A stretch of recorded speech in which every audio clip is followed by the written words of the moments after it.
Today I have a pleasure to interview Katrin Grunwald, who is one of our L&D experts focused on first-time leaders. And this is a topic that we are bringing to your attention this month in June 2022. Katrin, thank you so much for joining me Yeah, and for sharing your insights and ideas with our audience. thank you for the invitation. I've been working for many years as a team developer, running team development workshops, supporting teams and working better together. And I've seen that oftentimes it's not just the team. Someone says, oh, we need a team workshop because teams not working well together, but it's actually the leadership behavior of the team leader that is an issue. So I thought, how can I tackle that? Well, let's work with leaders who are very engaged, they are open, they want to reflect, they want to develop themselves. And that's how I came across first-time leaders. So the why is really, I truly believe in teams. I think teams can have a fantastic impact. And because I want to support teams, I work with first-time leaders so that really successful teams can work in future. I work in a just-in-time method with first-time leaders.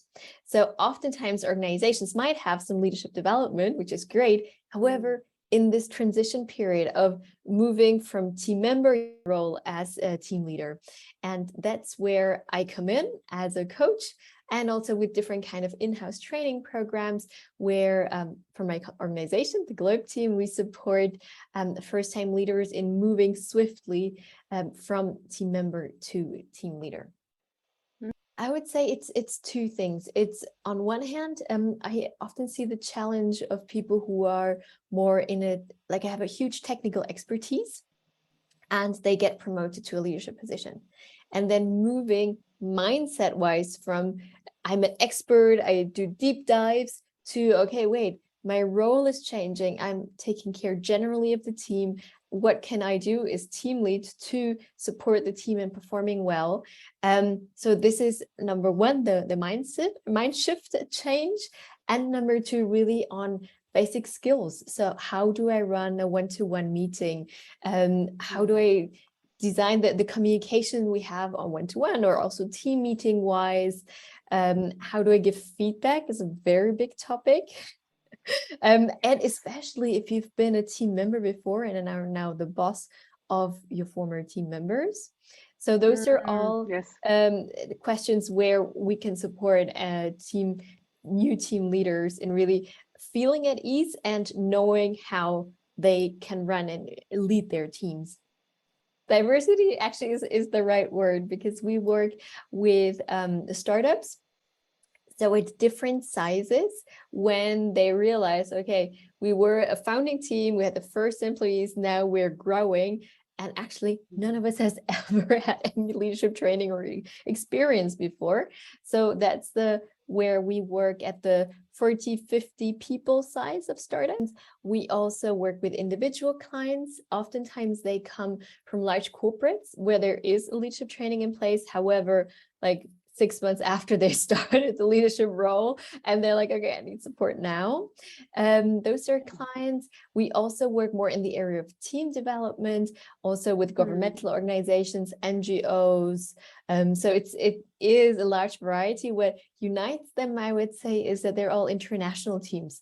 So we're really focused on supporting first-time leaders also in international environments. Yes, because you're dealing with people.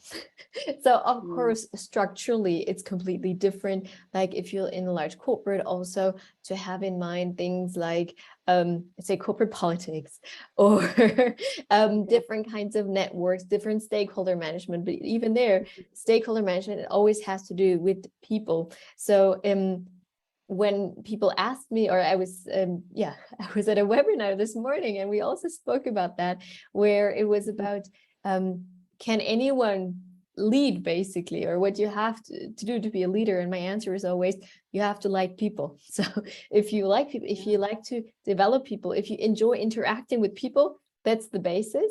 And the rest, the tools that I mentioned before, how to do one-to-one meeting, give feedback, how if there is a conflict in the team, how can I support, things like that, I would say are all things that you can learn, is to prepare. And to really self-reflect before you go in. Back in the days, Nike had this advertisement. I think they still have the slogan, just do it.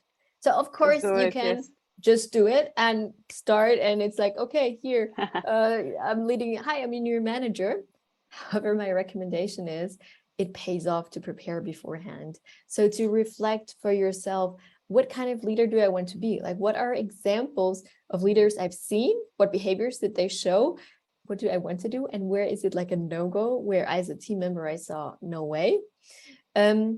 What is important to me? What kind of values are important to me? And through which behavior will my team see that this is important for me in the interaction, how we interact in the team? So those are all questions that I think is important to think beforehand, so that when you present yourself to the team, as there's never a second chance for a good first impression, it's really a Yeah. foundation to share who you are, to share your ideas, to take people behind the scenes of what makes you as a person, and to share that so that you feel confident because you know you have prepared, and then of course dive into, I mean, it's a second tip, I guess, and make sure that you connect 360, so that in your first month you connect one-to-one with your team members, you connect with your own boss as well, of course, like what would he or she want you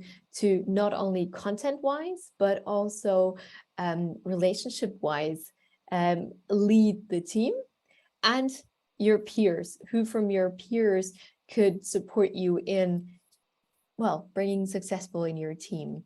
So those are the two tips: preparation and think 360, of course, with the self-preparation already then before the first month. Of course, if you compare back hybrid and back in the days, yes, there I would see a difference, of course. If you compare first-time leaders and leaders leading already for a while in hybrid, I wouldn't really see a difference. So I think it has to be a successful first-time leader in a hybrid work environment, it needs everything that ideally people have been working on in the last 2 years. So first of all, the trust that also without seeing each other, things get done, things will come up, so that you trust, okay, if someone is not doing well, I, as a first-time leader and any leader, I want to create the space that also virtually people feel comfortable to share. If there's content topics, if there's relationship topics that people feel open to share. And I think it comes down to, if you as leader believe that that's possible to create this good working atmosphere and thus also good performance culture in the hybrid workplace, then others will feel it. So I always say, if you believe it, others will feel it. And I think that's for first-time leaders and leaders across the board. So we have the online coaching, or also in-house products or one-to-one coachings. So we're designing all of that a few years ago. I have read many books, like from Harvard Business Review, The First 90 Days. There's many different kinds of books. However, there's not one where I say, go for it. So I think maybe it's time one day for me to write a book myself, because what I like about books is they're very practical. So maybe one day I'll write a very practical guide for first-time leaders. First-time leaders don't have to feel alone and don't have to feel scared. It's a wonderful opportunity. Yes, it's a challenge. A lot of trust is put into you, but there are many resources, also like lots of free resources on our website, for example, on the Globe team, and you can find support, and also look out for maybe other first-time leaders, or look out for maybe a mentor really on the leadership topic. There's many things that first-time leaders can do to feel prepared, and like I said, if they feel it, others will believe it and are ready to work with their teams in a really good foundation.